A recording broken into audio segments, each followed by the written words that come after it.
Hi అండి, good morning. ఎలా ఉన్నారు? బాగున్నారా? నేనైతే చాలా బాగున్నాండి. నేనైతే ఈరోజు అయితే సాంబార్ చేసుకుంటున్నాను.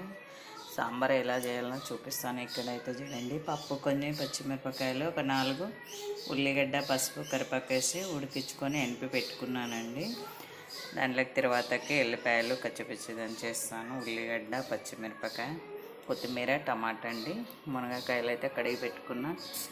దీంట్లోకి ఇంకా పోపు దినుసులు అయితే కరివేపాకు, తిరువాత గింజలు, కొంచెం ఇంగువ అండి. ఇంగువ వేస్తే బాగుంటుంది సాంబార్లో. వేసి ఒకసారి చూడండి ఎలా ఉంటుందో. టేస్ట్ బాగుంటుంది.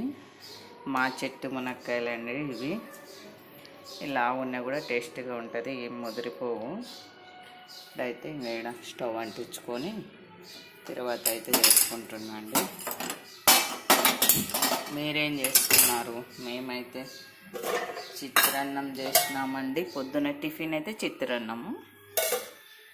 ఇప్పుడు మధ్యాహ్నం లంచ్కి అయితే సాంబార్ అండి. ఇప్పుడు కొద్దిగా ఆయిల్ పోసుకుంటున్నా. తర్వాత పోయినంత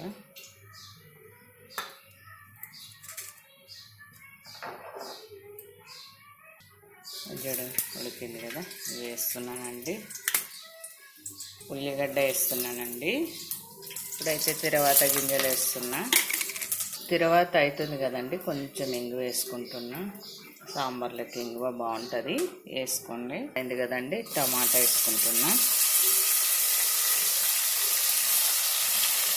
ఈ టమాటా నూనెలో ఉడికితే బాగుంటుందండి. టమాటా మునక్కాయ ఉడికించుకుంటే కొద్దిసేపు చాలా బాగుంటుంది. ఇప్పుడైతే టమాటా మగ్గింది కదండి, మునక్కాయలు వేసుకుంటున్నా.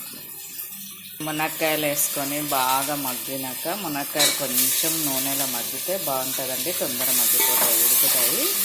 మునక్కాయలు మగ్గినాయి కదండి, కారం వేస్తున్నా.